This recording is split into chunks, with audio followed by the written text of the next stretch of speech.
नमस्कार दोस्तों, डेट है आज की 6 अप्रैल 2021। स्वागत है आपका डेली करंट अफेयर क्लासेस में। इस क्लास में हम 6 अप्रैल के मोस्ट इंपोर्टेंट करंट अफेयर को कवर करेंगे और इस डिस्कशन में हम 10 क्वेश्चनों को कवर करेंगे। इन 10 क्वेश्चनों की पीडीएफ आप टेलीग्राम चैनल से डाउनलोड कर लीजिएगा। टेलीग्राम चैनल का लिंक डिस्क्रिप्शन बॉक्स में आपको नीचे मिल जाएगा। तो चलो अब इस क्लास को हम स्टार्ट करते हैं, लेकिन उससे पहले ये देखिए आप देखो हमारी जो लास्ट 6 मंथ की करंट अफेयर की जो सीरीज चल रही है, इसमें हम अक्टूबर 2020 से लेके मार्च 2021 तक के most important selected current affair को कवर कर रहे हैं और इसका पार्ट फर्स्ट और पार्ट सेकंड ये दोनों अपलोड हो गए हैं। इन दोनों वीडियो का लिंक डिस्क्रिप्शन बॉक्स में आपको नीचे मिल जाएगा। तो चलो अब इस क्लास को हम स्टार्ट करते हैं। पहला क्वेश्चन क्या है, देखो पहले क्वेश्चन में पूछा गया है प्रधानमंत्री कुसुम योजना के तहत पहला कृषि आधारित सौर ऊर्जा संयंत्र किस शहर में स्थापित किया गया है। तो बताइए इस क्वेश्चन का क्या आंसर सही है। तो देखो प्रधानमंत्री कुसुम योजना के तहत पहला कृषि आधारित सौर ऊर्जा संयंत्र ये राजस्थान के जयपुर में सेटअप किया गया है। तो 20 क्वेश्चन का सही आंसर है जयपुर। और जयपुर में भी कहां पर, जयपुर में एक जगह है कोटपुतली, फिर से बोलता हूं कोटपुतली तहसील के अंदर इसको सेटअप किया गया है।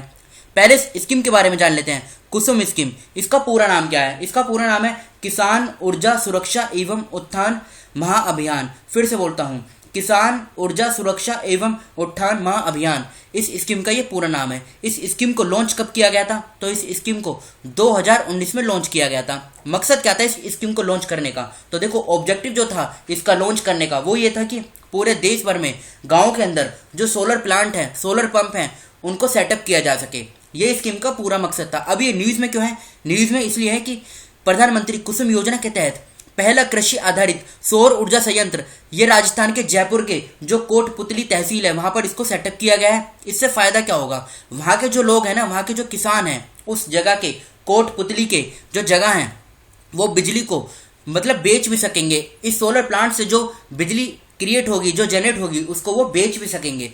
देखो केंद्र सरकार के 2 लक्ष्य हैं, क्या क्या। 2022 तक एक तो किसानों की जो इनकम है ना इसको डबल करना है। फिर से बोलता हूं 2022 तक किसानों की इनकम को डबल करना है। और दूसरा लक्ष्य क्या है, 2022 तक 175 गीगावाट जो बिजली है इसको क्रिएट करना है, मतलब इसको जनरेट करना है रिन्यूएबल एनर्जी की सहायता से। तो ये तो पूरा मेन फोकस है। देखो अब ये जो स्टेप लिया गया है, अभी ये जो first farm based solar power plant ये सेटअप किया गया है, ये इन सब चीजों में एक योगदान निभाएगा अपना बहुत अच्छा। क्योंकि देखो किसानों की जो इनकम है इसको भी डबल करना है। तो समझ गए ना, इस क्वेश्चन का बी आंसर सही है जयपुर। अब बात यहाँ पे देखो राजस्थान की हुई है, तो लोकेशन देखिए कहाँ पर राजस्थान की। देखो यह है राजस्थान की लोकेशन। इसकी अगर हम बाउंड्री की बात करें तो गुजरात, मध्य प्रदेश, उत्तर प्रदेश, दिल्ली, हरियाणा और पंजाब, इनके साथ राजस्थान की सीमा लगती है और पाकिस्तान के साथ भी राजस्थान की सीमा लगती है। देखो इस प्रकार की बाउंड्री उन एग्जाम में पूछी जा सकती है जो स्पेसिफिक राजस्थान के एग्जाम होते हैं। ऐसा नहीं है कि उड़ीसा का एग्जाम है तो उड़ीसा में पूछा जाएगा कि राजस्थान की सीमा किन किन राज्यों के साथ लगती है। नहीं, इसके चांस बहुत कम है। लेकिन राजस्थान का अगर कोई एग्जाम है जैसे राजस्थान पुलिस, राजस्थान पटवारी, हाँ तो वहां पे ये क्वेश्चन पूछा जा सकता है। अब राजस्थान की बेसिक डिटेल जो है ना उसको हम कवर कर लेते हैं। इसकी कैपिटल क्या है, तो देखो कैपिटल है इसकी जयपुर, और जयपुर को लार्जेस्ट सिटी भी है इसकी। जयपुर को हम पिंक सिटी के नाम से भी जानते हैं, ये भी आप याद रखेगा, ये इसका निकनेम है पिंक सिटी। फॉर्मेशन कब हुई थी, 30 मार्च 1949 में। अशोक गहलोत मुख्यमंत्री हैं, कलराज मिश्रा ये राज्यपाल हैं। 33 जिले हैं, लोकसभा की 25 सीट, राज्यसभा की 10, विधानसभा की 200 सीटें हैं। जोधपुर में इसकी हाईकोर्ट है, जहाँ के मुख्य न्यायाधीश हैं इंद्रजीत मोहंती। पुष्कर लेक, सांभर लेक, नक्की लेक और मानसागर लेक, ये चारों लेक राजस्थान में स्थित हैं। बिलासपुर डैम बांस रिवर के ऊपर है। माही बजाज सागर डैम ये माही रिवर के ऊपर है। राणा प्रताप सागर डैम चंबल रिवर के ऊपर है। जवाई डैम ये जवाई रिवर के ऊपर है, ये भी राजस्थान में स्थित है। अब राजस्थान के इंपोर्टेंट नेशनल पार्क जैसे Ranthambore national park, desert national park, Bharatpur national park, Sariska wildlife sanctuary, Kumbhalgarh wildlife sanctuary, Darrah wildlife sanctuary, Tal Chhapar century और बासी वाइल्ड लाइफ सेंचुरी, ये सभी सेंचुरी और नेशनल पार्क ये राजस्थान में स्थित हैं। बढ़ते हैं अगले क्वेश्चन की तरफ। अनियन मिथुन का संबंध किस खेल से है, बताइए इस क्वेश्चन का क्या आंसर सही है। तो देखो अनियन मिथुन इनका जो संबंध है ना ये वुशु से है। तो सी इस क्वेश्चन का सही आंसर है वुशु। ये एक प्रकार की टाइकोंडो होती है ना, उसको आप कह सकते हैं। अब ये नाम, इनका नाम चर्चे में क्यों है, क्योंकि देखो अभी हाल ही में साउथ एशियन वुशु चैंपियनशिप ये भी हाल ही में नेपाल में आयोजित हुई और इसमें 70 किलोग्राम कैटेगरी में इन्होंने गोल्ड मेडल जीता है। तो समझ गए ना, इसलिए इनका नाम चर्चे में है। तो सी इस क्वेश्चन का सही आंसर है वुशु। चलते हैं अगले क्वेश्चन की तरफ।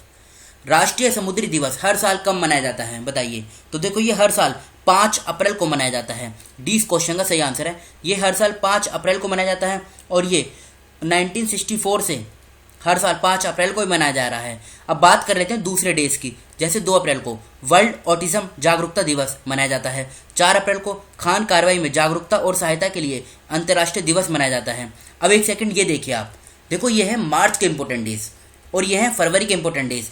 पिछली स्लाइड में मार्च के और इस स्लाइड में फरवरी के, इन दोनों का आप स्क्रीनशॉट ले लीजिए और इनके नोट्स बना लीजिएगा। अब बढ़ते हैं अगले क्वेश्चन की तरफ। World in 2020 public survey report किस संस्था द्वारा जारी की गई है? तो बताइए इस क्वेश्चन का क्या आंसर सही है। देखो ये जो रिपोर्ट है ना, वर्ल्ड इन 2020 पब्लिक सर्वे, इस रिपोर्ट में अभी ये दर्शाया गया है कि 2030 तक, यहाँ पे लिखा भी हुआ है 2030 तक काफ़ी सारे चैलेंजेस का सामना करना पड़ सकता है, जैसे biodiversity, climate change, conflict, inequality, lack of food. इन मतलब ऐसे बहुत सारे रीजन बताए गए हैं जिनका सामना करना पड़ सकता है और इन सबका सोल्यूशन भी बताया गया है। सोल्यूशन क्या है? एजुकेशन, मतलब क्वालिटी ऑफ एजुकेशन को डेवलप करना। अब पूछा गया है कि ये रिपोर्ट किसके द्वारा पब्लिश की गई है, तो इस क्वेश्चन का सही आंसर है सी, यूनेस्को के द्वारा इस रिपोर्ट को जारी किया गया है। यूनेस्को की बात करें, ये देखो पूरा नाम क्या है, United Nations Educational Scientific and Cultural Organization. फिर से बोलता हूँ, United Nations Educational Scientific and Cultural Organization. ये बॉडी यूएन की स्पेशलाइज एजेंसी है। काम क्या करती है? तो देखो ये बॉडी काम करती है एजुकेशन, साइंस और कल्चर के क्षेत्र में इंटरनेशनल कोऑपरेशन के माध्यम से वर्ल्ड पीस और सिक्योरिटी को डेवलप करना। अब इस बॉडी की फॉर्मेशन कब हुई थी? तो इस बॉडी की जो फॉर्मेशन हुई थी ना, ये हुई थी 1945 में। अगर एग्जैक्ट डेट की बात करें हम तो 16 नवंबर, याद रखिएगा 16 नवंबर 1945 में यूनेस्को की स्थापना हुई थी। मुख्यालय यानी हेडक्वार्टर कहाँ पर है? तो ये फ्रांस के पेरिस में, यहाँ पर इसका मुख्यालय है। अब पूछा जा सकता है डीजी कौन है, मतलब इसके हेड या फिर डायरेक्टर जनरल, तो यह है ऑड्रे एजोले। यहाँ पे लिख देता हूँ AUDREY, ऑड्रे, और आगे सरनेम क्या है? Azoulay, AZOULAY। और याद रखेगा ये फ्रेंच सिविल सर्वेंट और पॉलिटिशियन है, मतलब ये फ्रांस से बिलोंग करते हैं। तो सी इस क्वेश्चन का सही आंसर है यूनेस्को। चलते हैं अगले क्वेश्चन की तरफ। किस राज्य के मुख्यमंत्री ने राज्य में ग्रामीण और शहरी दोनों क्षेत्रों में स्वच्छता कर्मचारियों के वेतन में वृद्धि की घोषणा की है? तो ये की अभी हाल ही में हरियाणा के जो मुख्यमंत्री हैं मनोहर लाल खट्टर, इन्होंने ये अनाउंसमेंट की है कि जो सैनिटेशन वर्कर्स है ना, रूरल और अर्बन एरियाज में, उनकी जो सैलरी है इसको इंक्रीज किया जाएगा। अब इंक्रीज क्या के मतलब कितनी की जाएगी, एक बार ये भी हम देख लेते हैं। देखो रूरल एरिया में जो सैनिटेशन वर्कर है ना, इनकी कितनी इंक्रीज की जाएगी? अभी मिलती है इनको 12,000, अब कितनी कर दी जाएगी? ये कर दी जाएगी 14,000। उसी प्रकार से जो अर्बन एरिया में है यहाँ पे कितनी मिलती है? 15,000, और ये कितनी कर दी जाएगी? ये कर दी जाएगी 16,000। अब याद रखेगा अगर इनकी सैलरी देने में मतलब डिले हो जाता है तो 500 रुपये का एडिशनल कंपेंसेशन भी दिया जाएगा। तो डी इस क्वेश्चन का सही आंसर है हरियाणा। अब हरियाणा की लोकेशन देखिए आप कहाँ पर है। देखो ये है हरियाणा की लोकेशन, यहाँ पर हरियाणा है। इसकी बाउंड्री किन किन राज्यों के साथ लगती है? तो हिमाचल प्रदेश, उत्तराखंड, उत्तर प्रदेश, दिल्ली, राजस्थान और पंजाब, इनके साथ हरियाणा की सीमा लगती है। कैपिटल की बात करें, हरियाणा की कैपिटल है चंडीगढ़। देखो हरियाणा और पंजाब दोनों की कॉमन कैपिटल है चंडीगढ़। मुख्यमंत्री कौन है हरियाणा के? मनोहर लाल खट्टर। राज्यपाल कौन है? सत्यदेव नारायण आर्य। फॉर्मेशन कब हुई थी? 1 नवंबर 1966 में। 22 जिले हैं, लोकसभा की 10 सीट, राज्यसभा की 5, विधानसभा की 90 सीटें हैं। हाईकोर्ट की बात करें, पंजाब और हरियाणा दोनों की कॉमन हाईकोर्ट है। नाम क्या है? चंडीगढ़ हाईकोर्ट, जहाँ के मुख्य न्यायाधीश हैं रविशंकर झा। और इन 6 राज्यों के साथ एक तो इसमें दिल्ली है जो यूटी है, और बाकी 5 राज्य हैं जिनके साथ हरियाणा की सीमा लगती है। बढ़ते हैं अगले क्वेश्चन की तरफ। किस शहर में ट्यूलिप उत्सव शुरू हुआ? तो बिहार ही में देखो 5 दिवस का ये जो ट्यूलिप उत्सव है ना, ये 3 अप्रैल को स्टार्ट हुआ। कहाँ पर? ये हुआ श्रीनगर में। तो 20 क्वेश्चन का सही आंसर है। देखो इस प्रकार का जो कोई मतलब फेस्टिवल होता है ना, तो उसका मकसद क्या होता है? मकसद यही होता है कि वहाँ का जो टूरिस्ट सेक्टर है इसको बूस्ट किया जा सके, इसको प्रोमोट करना, जिससे कि ज़्यादा से ज़्यादा जो टूरिस्ट हैं यहाँ पे ये विजिट करें। तो 20 क्वेश्चन का सही आंसर है श्रीनगर। श्रीनगर देखो जम्मू कश्मीर में है, तो जम्मू कश्मीर का जो पिछला इंपॉर्टेंट करंट अफेयर है इसको हम कवर कर लेते हैं।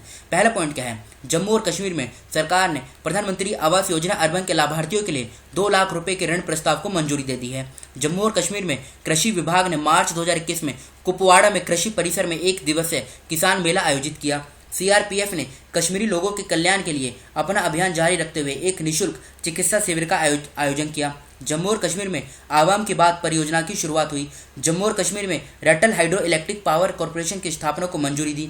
मार्च 2021 में आम जनता और पर्यटकों के लिए एशिया का सबसे बड़ा ट्यूलिप गार्डन श्रीनगर में खोला गया। अभी इसके बारे में हमने पढ़ा भी है। जिला उद्योग केंद्र जम्मू कश्मीर में मार्च 2021 में ग्रामीण महिलाओं के लिए 6 महीने की बुनाई, कटाई, सिलाई और कढ़ाई प्रशिक्षण पाठ्यक्रम शुरू हुआ। मतलब ये 6 महीने का था, याद रखेगा, ये भी इंपॉर्टेंट है। चलते हैं आगे। किस राज्य की सरकार ने अनूठी उपहार योजना शुरू हुई है? देखो अभी हाल ही में उत्तर प्रदेश की सरकार ने कोविड मतलब ये जो कोविड-19 की वैक्सीनेशन है इसी को प्रमोट करने के लिए एक अनूठी उपहार योजना इसको स्टार्ट किया है। तो ए इस क्वेश्चन का सही आंसर है उत्तर प्रदेश। बस इतना याद रखेगा, उत्तर प्रदेश ने इस स्कीम को लॉन्च किया है। तो ए इस क्वेश्चन का सही आंसर है उत्तर प्रदेश। उत्तर प्रदेश का जो पिछला करंट अफेयर है इसे हम कवर कर लेते हैं।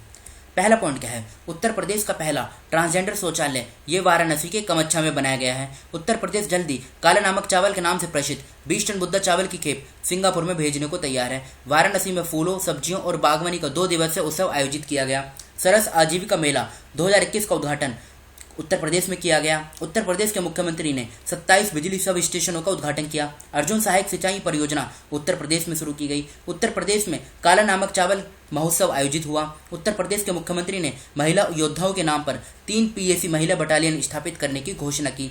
मार्च 2021 में उत्तर प्रदेश के मुख्यमंत्री ने किसान कल्याण मिशन के हिस्से के रूप में यूपी एफपीओ शक्ति पोर्टल की शुरुआत की। मार्च 2021 में उत्तर प्रदेश सरकार ने कुशीनगर जिले में केले महोत्सव का आयोजन किया। उत्तर प्रदेश के मंत्रिमंडल ने 2 और शहरों को पुलिस आयुक्तालय में बदलने के लिए अपनी मंजूरी दी है। उत्तर प्रदेश का और करंट अफेयर हम कवर करते हैं। पहला पॉइंट क्या है? उत्तर प्रदेश सरकार ने प्रत्येक जिले में मानव तस्करी विरोधी पुलिस स्टेशन स्थापित करने का निर्णय लिया। उत्तर प्रदेश के राज्यपाल आनंदीबेन पटेल ने सेफ सिटी प्रोजेक्ट का उद्घाटन किया। भारतीय पर्यटक सांख्यिकी के अनुसार उत्तर प्रदेश घरेलू पर्यटक में पहले स्थान पर रहा है। मतलब क्या है इसका? मतलब यही है कि देखो भारत के अंदर सबसे ज्यादा जो लोग घूमना फिरना पसंद करते हैं वो उत्तर प्रदेश को करते हैं पहले स्थान पे। बात करें अगर हम फॉरेन टूरिज्म में तो इसमें पहले नंबर पे आता है तमिलनाडु।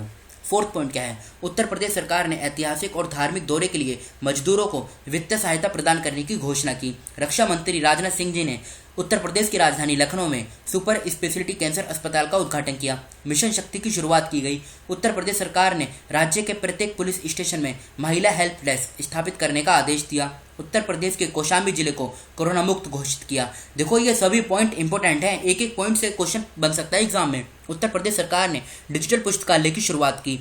कोरोना को रोकने के लिए 2020 में उत्तर प्रदेश की सरकार ने हाथ धोना रोके कोरोना अभियान शुरू किया था। और ये देखो उत्तर प्रदेश सरकार ने मिशन शक्ति का दूसरा चरण भी शुरू कर लिया है। गुड़ महोत्सव का उद्घाटन 6 मार्च 2021 को उत्तर प्रदेश में किया गया। ये कहाँ पे किया गया? ये किया गया कहाँ पर? लखनऊ के अंदर। अब उत्तर प्रदेश की लोकेशन देखिए आप कहाँ पर है, लेकिन लोकेशन आप रहने दीजिए, जो हमने करंट अफेयर पढ़ा है ना यही इंपॉर्टेंट है। लोकेशन तो आप इसकी जानते ही हैं। टोटल कितने राज्यों से लगती है? एक तो आता है देखो दिल्ली, और बाकी 8 है राज्य जिनके साथ उत्तर प्रदेश की सीमा लगती है। बस इतना आप याद रखेगा। और इसकी सीमा नेपाल के साथ भी लगती है। तो ये तो बात करी हमने उत्तर प्रदेश के बारे में। अब इस 8th क्वेश्चन के बारे में समझते हैं। जम्मू कश्मीर में बिजली के आधारभूत संरचना को मजबूत करने के लिए उपराज्यपाल मनोज सिन्हा ने कितने विद्युत परियोजनाओं का उद्घाटन किया है? बताइए इस क्वेश्चन का क्या आंसर सही है? तो देखो इस क्वेश्चन का जो सही आंसर है ना ये सी है 17। अभी हाल ही में जम्मू कश्मीर में बिजली, आप ये कह सकते हैं जो पावर सेक्टर को मजबूत करने के लिए जो वहाँ के उपराज्यपाल हैं मनोज सिन्हा, इन्होंने कितनी विद्युत परियोजना का उद्घाटन किया? तो ये क्या 17 विद्युत परियोजना का उद्घाटन किया। और इसमें जो टोटल लागत आएगी ना, लागत आएगी 118.91 करोड़, इतनी लागत आएगी इसमें, आप याद रखिएगा। सी इस क्वेश्चन का सही आंसर है 17। और उत्तर प्रदेश के बारे में हम अभी पिछले क्वेश्चन में मतलब पिछले से पिछले क्वेश्चन में डिटेल के साथ कवर कर चुके हैं। चलते हैं अगले क्वेश्चन की तरफ। किस देश के विदेश मंत्री सर्गेई लावरोव ने 5 अप्रैल 2021 को भारत की 2 दिवसीय यात्रा शुरू की? बताइए। तो ये है देखो रशिया के फॉरेन मिनिस्टर हैं ये। देखो इस प्रकार की जब कोई विजिट होती है ना तो उसका मतलब एक ही होता है, मतलब या तो इंडिया से विदेश में जाएं या फिर विदेश से इंडिया में आएँ। तो ये जो विजिट होती है इनका फोकस सिर्फ एक ही चीज़ों पर होता है कि दोनों देशों के जो बायलैटरल रिलेशन है इनको किस प्रकार से अलग अलग सेक्टर में आगे बढ़ाया जा सके। तो यहाँ पे बात हो रही है देखो अब रशिया की। तो रशिया की हम लोकेशन देख लीजिए कहाँ पर है। यह है रशिया की लोकेशन। इसकी अगर हम कैपिटल की बात करें तो मॉस्को इसकी कैपिटल है, जो इसकी लार्जेस्ट सिटी भी है। करेंसी क्या है? Russian rouble. व्लादिमीर पुतिन ये कौन है? प्रेसिडेंट है। मिखाइल मिशुस्तिन ये प्रधानमंत्री हैं। यह है रशिया। नीचे मंगोलिया है और यहाँ पर है ये चाइना। ये तो बात करी हमने रशिया के बारे में। चलते हैं आगे। भारत, इजराइल और यूएई का त्रिपक्षीय व्यापार किस वर्ष तक 110 मिलियन अमेरिकी डॉलर तक पहुंच सकता है? तो इस क्वेश्चन का सही आंसर है बी 2030 तक भारत, इजराइल और यूएई का त्रिपक्षीय यानी ट्राइलेटरल ट्रेड 110 बिलियन डॉलर अमेरिकी डॉलर तक पहुंच सकता है। अब बात कर लेते हैं देखो इजराइल और यूएई की। इजराइल की अगर हम कैपिटल की बात करें, इजराइल की कैपिटल क्या है? जेरूसलम। अगर यूएई की अगर हम कैपिटल की बात करें तो यूएई की कैपिटल क्या है? Abu Dhabi. बस इनकी आप कैपिटल याद रखेगा। इजराइल की क्या है?